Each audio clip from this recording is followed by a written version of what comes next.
नमस्कार दोस्तों, भारत के भूगोल की इस सीरीज में आज से हम लोग भारत में ऊर्जा परिदृश्य का अध्ययन प्रारंभ करेंगे। भूगोल को एक अलग लेवल पर लेकर के जाएंगे।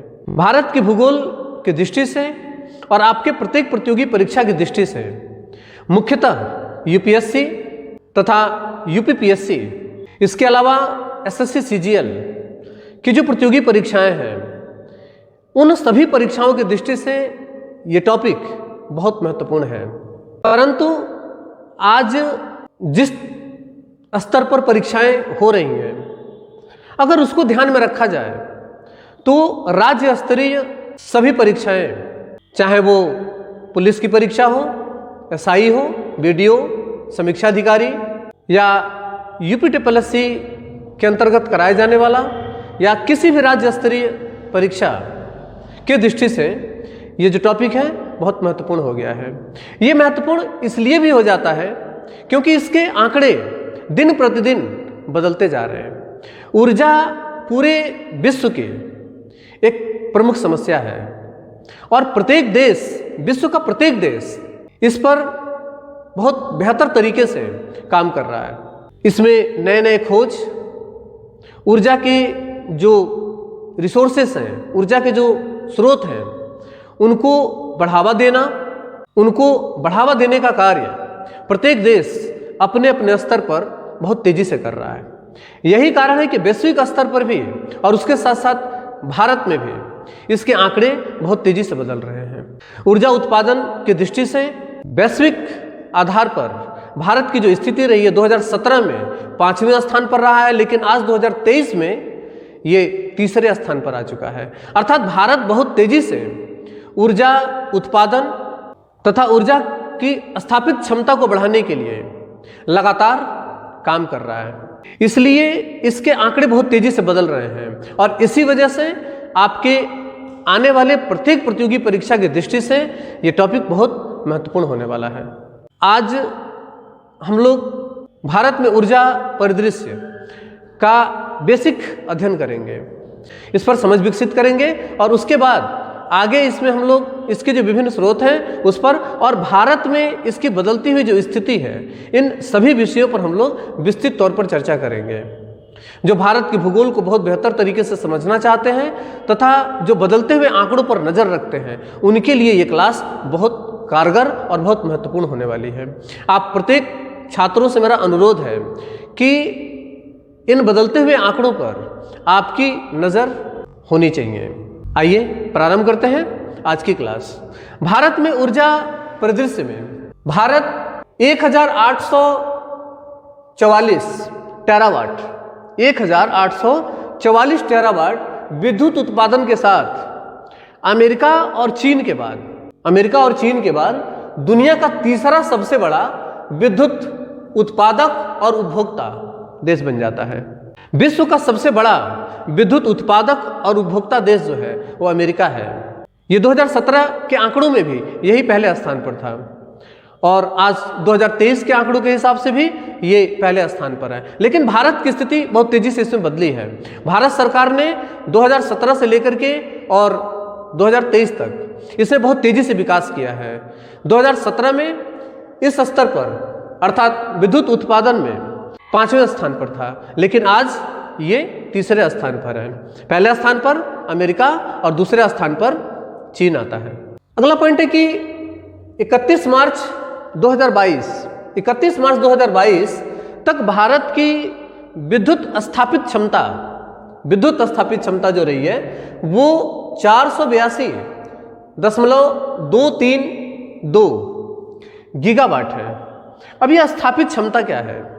विद्युत उत्पादन की क्षमता और विद्युत स्थापित क्षमता, ये दो अलग अलग क्षमताएं होती हैं, दो अलग अलग आंकड़े यहाँ से पूछे जाते हैं। यही वजह है कि ये टॉपिक बहुत महत्वपूर्ण हो जाता है।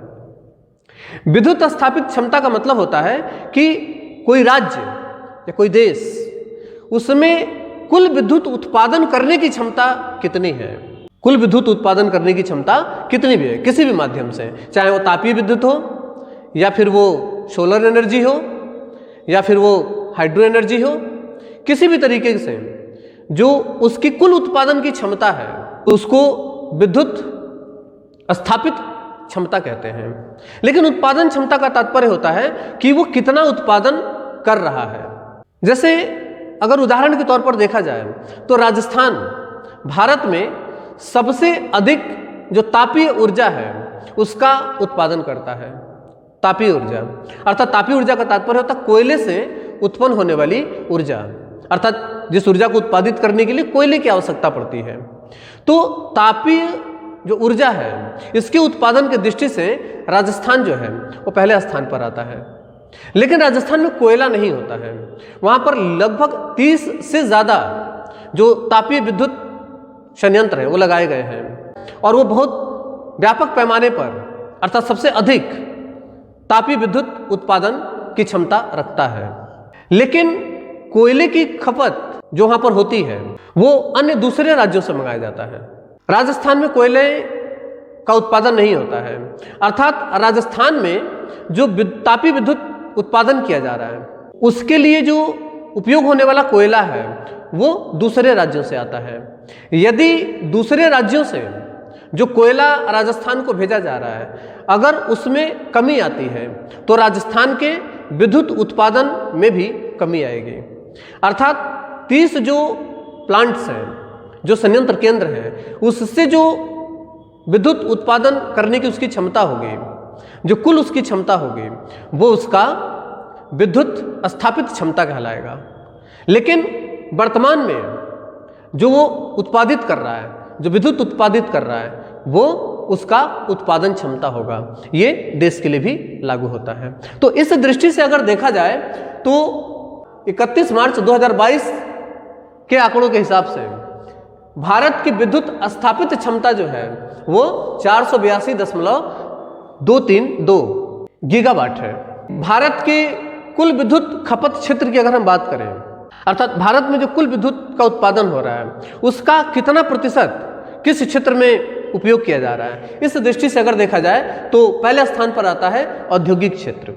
भारत में जो कुल विद्युत उत्पादित किया जा रहा है उसका 41.16% औद्योगिक क्षेत्र में इसका उपयोग हो जाता है। इसके अलावा आवासीय क्षेत्र में 25.77% आवासीय क्षेत्र में, अर्थात जो घरेलू उपयोग में किया जाता है उसमें इसका प्रयोग कर लिया जाता है।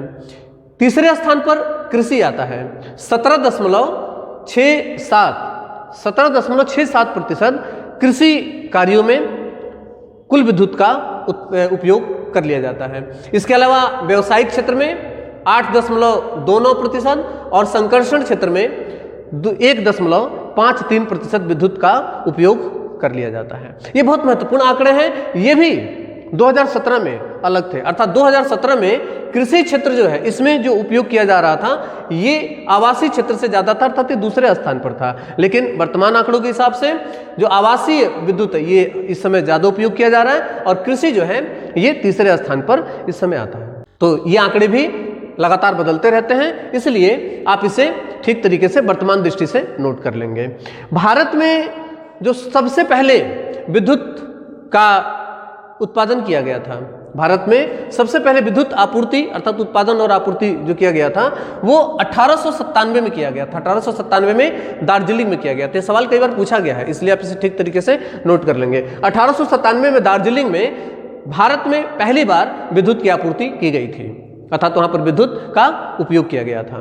ठीक है, अगर विद्युत उत्पादन के क्षेत्रों अर्थात जिन जिन क्षेत्रों से विद्युत का उत्पादन होता है उन क्षेत्रों के आधार पर अगर हम देखें तो भारत में विभिन्न प्रकार से विद्युत का उत्पादन होता है। अर्थात कोयले से विद्युत का उत्पादन होता है, उसे तापीय अर्थात थर्मल एनर्जी कहते हैं। इसी तरीके से जो जल से विद्युत का उत्पादन होता है उसे हाइड्रो एनर्जी कहा जाता है। इसी तरीके से परमाणु विद्युत उत्पादन किया जाता है। जो पवन चक्कियाँ होती हैं, जो पवन ऊर्जा होती है उससे भी विद्युत का उत्पादन किया जाता है। गैसेस से भी विद्युत का उत्पादन किया जाता है। डीजल से भी विद्युत का उत्पादन किया जाता है। ये विभिन्न क्षेत्र होते हैं जिससे भारत में विद्युत का उत्पादन होता है। अगर उस दृष्टि से हम देखें तो भारत में सबसे अधिक जो विद्युत का उत्पादन किया जाता है वो तापीय विद्युत होता है। तापीय विद्युत से जो भारत में विद्युत उत्पादित किया जा रहा है वह है 50.9%, लगभग 60% भारत में विद्युत का उत्पादन तापीय विद्युत के द्वारा किया जाता है, अर्थात कोयले के द्वारा, जो कोयले से जो ऊर्जा बनाया जा रहा है, कोयले से जो विद्युत प्राप्त किया जा रहा है, वो है 50.9%। दूसरे स्थान पर जल विद्युत आता है, जिसे हाइड्रो एनर्जी कहते हैं, 11.2%। 11.2% विद्युत का उत्पादन जो है वो जलीय क्षेत्र से किया जाता है। इसके अलावा परमाणु विद्युत 1.6%, परमाणु विद्युत जो है 1.6%। इसके अलावा नवीकरण जो ऊर्जा है वो लगभग 30% योगदान देता है। नवीकरण ऊर्जा, गैस से प्राप्त होने वाली जो ऊर्जा है वो 6% है। गैस से जो ऊर्जा बनती है वो 6% का योगदान जो है वो गैस का होता है। डीजल का बहुत कम होता है, पॉइंटों में करके इसका आंसर आ जाता है, लेकिन ये कुछ महत्वपूर्ण है, अर्थात तापीय विद्युत।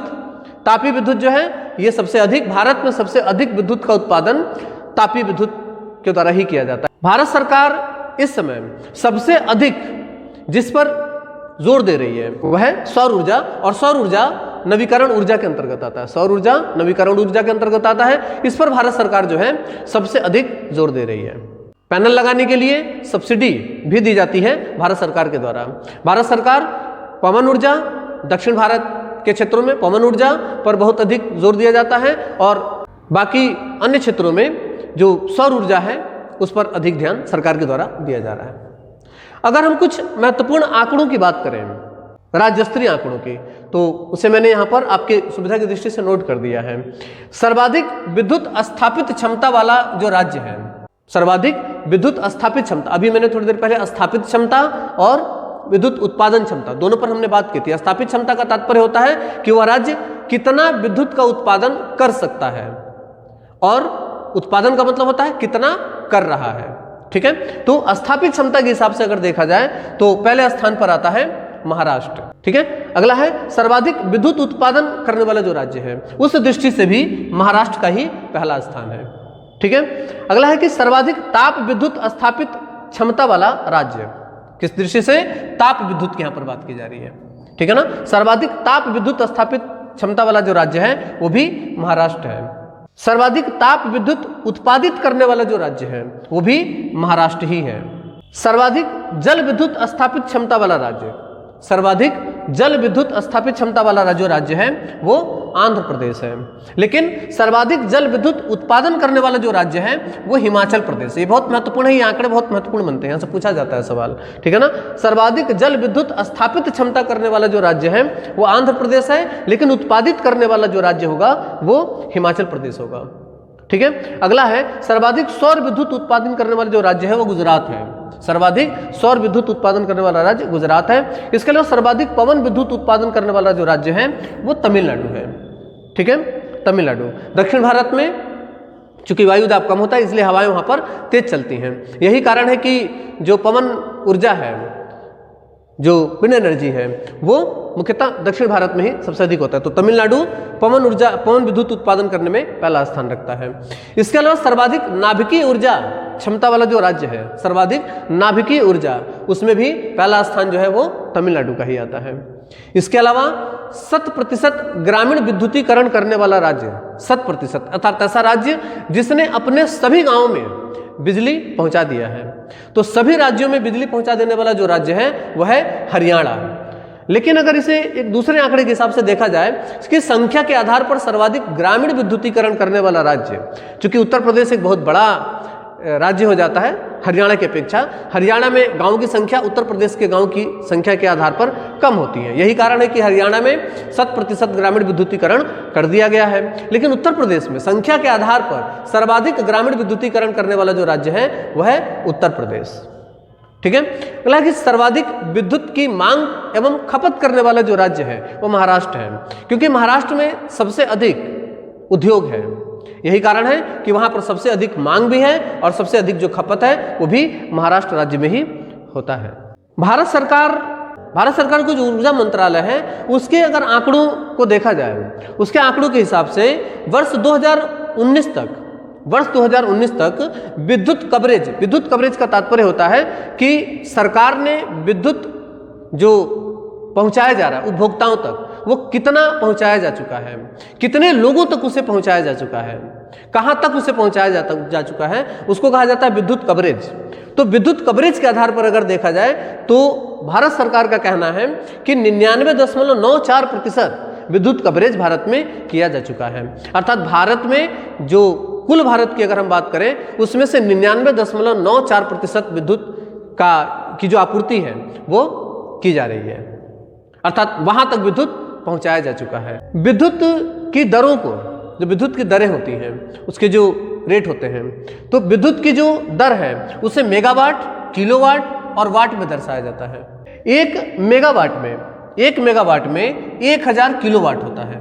ये पैमाने पूछे जाते हैं। 1 मेगावाट में 1000 किलोवाट होता है और 1 किलोवाट में 1000 वाट होता है। 1000 वाट होता है। जबकि अगर विद्युत की जो बिजली खपत है उसको अगर देखा जाए तो विद्युत खपत जो होता है उसे किलोवाट घंटा में दर्शाया जाता है। किलोवाट घंटा में दर्शाया जाता है। 1 किलोवाट घंटा की अगर हम बात करें वो उसे 1 यूनिट कहा जाता है। अर्थात 1 किलोवाट विद्युत अगर आप खर्च करते हैं 1 घंटे तक तो उससे जो आपका बिल आएगा वो 1 यूनिट आएगा। 1 यूनिट का जो भी रेट है, जो भी राज्य सरकार ने तय किया है वो आपको देय होगा। अर्थात 1 किलोवाट बिजली 1 घंटे में यदि आप जलाते हैं तो वो 1 यूनिट बिजली आप खर्च कर रहे हैं। आगे की क्लास में हम लोग नवीकरण ऊर्जा और अनवीकरण ऊर्जा पर चर्चा करने वाले हैं। नवीकरण ऊर्जा से तात्पर्य होता है, इसका विस्तृत अध्ययन हम लोग आगे की क्लासों में करेंगे। नवीकरण ऊर्जा का मतलब होता है कि ऐसी ऊर्जा जो समाप्त नहीं होगी, अर्थात जल से प्राप्त होने वाली ऊर्जा। किस तरह की ऊर्जा है? नवीकरण ऊर्जा है। जल समाप्त नहीं होगा क्योंकि वो रिसाइकिल होता रहता है। ठीक है, जैसे कि सौर ऊर्जा कौन सी ऊर्जा है? नवीकरण ऊर्जा है, क्योंकि सूर्य की जो ऊर्जा है वो भी समाप्त नहीं होगी। जैसे कि जो पवन ऊर्जा है वो भी नवीकरण ऊर्जा के अंतर्गत आएगा। लेकिन ऐसी ऊर्जा जो सीमित है, जो समाप्त हो सकता है, वो सभी ऊर्जाएं अनवीकरण ऊर्जा के अंतर्गत आएगा। जैसे कि कोयले से, जो तापीय ऊर्जा है, कोयले से प्राप्त होने वाली ऊर्जा किसके अंतर्गत आएगा? अनवीकरण के अंतर्गत आएगा। इसके अलावा जो गैस से, डीजल से, परमाणु से, इस तरीके से जो सीमित संसाधनों से प्राप्त होने वाली ऊर्जा है, जो समाप्त हो जाएंगे, उन्हें हम अनवीकरण ऊर्जा कहा जाता है। अनवीकरण ऊर्जा को ही परंपरागत ऊर्जा भी कहा जाता है। अनवीकरण ऊर्जा को परंपरागत और नवीकरण ऊर्जा को गैर परंपरागत ऊर्जा भी कहा जाता है। ये सवाल कई बार पूछे गए हैं, इसलिए बहुत महत्वपूर्ण है। आप इसी तरीके से इसको लिख लीजिएगा कि नवीकरण ऊर्जा, जैसे उदाहरण में ही लिख लेंगे, सीधे सीधे बात समझ में आ जाएगी आपके। नवीकरण ऊर्जा का मतलब जैसे जल विद्युत ऊर्जा, या फिर जो पवन ऊर्जा है, सौर ऊर्जा है, ये नवीकरण ऊर्जा है। अनवीकरण ऊर्जा जो ताप विद्युत ऊर्जा है, ये अनवीकरण ऊर्जा है। परमाणु ऊर्जा, ये भी अनवीकरण ऊर्जा है। गैस से प्राप्त होने वाली ऊर्जा अनवीकरण ऊर्जा है। डीजल से प्राप्त होने वाली ऊर्जा अनवीकरण ऊर्जा है। पेट्रोलियम से प्राप्त होने वाली ऊर्जा अनवीकरण ऊर्जा है, जिसकी सीमित संसाधन है और जो समाप्त होने की जिनकी संभावना होती है। ठीक है ना। एक महत्वपूर्ण चीज कि जो नवीकरण ऊर्जा है इसे गैर परंपरागत, तथा जो अनवीकरण ऊर्जा है इसे परंपरागत ऊर्जा भी कहा जाता है। ऊर्जा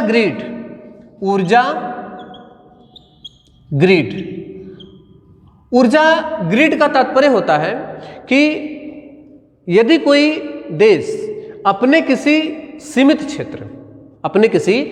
क्षेत्र में विद्युत का उत्पादन कर रहा है, जैसे कि ये मान लेते हैं ये उत्तर प्रदेश, तो उत्तर प्रदेश में यहाँ पर अगर कोई विद्युत का उत्पादन हो रहा है और इसका उपयोग उत्तर प्रदेश ही कर रहा है, इसे ग्रिड कहा जाएगा, इसे ऊर्जा ग्रिड कहा जाएगा। अर्थात उत्पादन, परिसरण और वितरण ये सभी एक ही स्थान पर हो रहे हैं। उत्पादन भी वही हो रहा है और उसका वितरण भी वही हो रहा है, उसे ऊर्जा ग्रिड कहा जाता है। और इस ऊर्जा ग्रिड के आधार पर भारत में कुल 5 ऊर्जा ग्रिड स्थापित किए गए हैं। भारत में कुल 5 ऊर्जा ग्रिड स्थापित किए गए हैं और इन पांचों ऊर्जा ग्रिड को मिलाकर के 30 जून 2017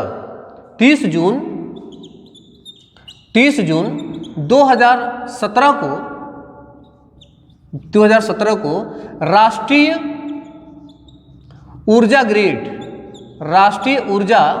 ग्रिड की स्थापना की गई थी। ये एक बहुत महत्वपूर्ण पॉइंट है, आप इसे इसी तरीके से नोट कर लीजिएगा। ऊर्जा ग्रिड का क्या तात्पर्य है कि जहां से ऊर्जा का उत्पादन हो रहा है वहीं पर उसका वितरण भी किया जा रहा है, उसे ऊर्जा ग्रिड कहा जाता है। भारत में कुल कितने ऊर्जा ग्रिड हैं? भारत में कुल 5 ऊर्जा ग्रिड हैं। इन 5 ऊर्जा ग्रिड को मिलाकर के राष्ट्रीय ऊर्जा ग्रिड की स्थापना की गई 30 जून 2017 को। इसे कहते हैं ऊर्जा ग्रिड। आज की जो क्लास है इसमें जो टॉप लेवल के क्वेश्चन है, ऊर्जा से बनने वाले ऊपर के जितने भी सवाल हैं वो मैंने इसमें करा दिया है। आप इसका स्क्रीनशॉट भी ले सकते हैं। हमारी इन क्लासों को ज़्यादा से ज़्यादा अपने दोस्तों में शेयर करें।